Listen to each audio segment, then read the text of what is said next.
मुल्क में सोने के भाव को एक बार फिर पड़ लग गया। सोने की कीमतें आसमान से बातें करने लगी।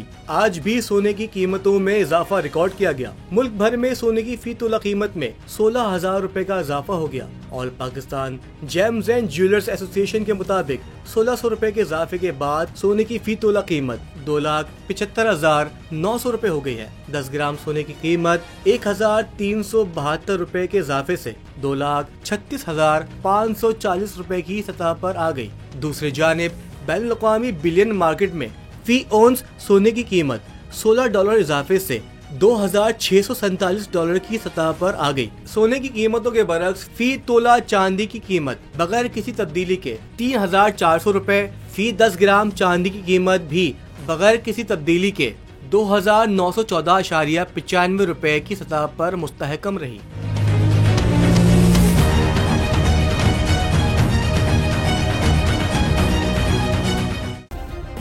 सब्सक्राइब करें और बेल दबाएं ताकि कोई खबर रह न जाए।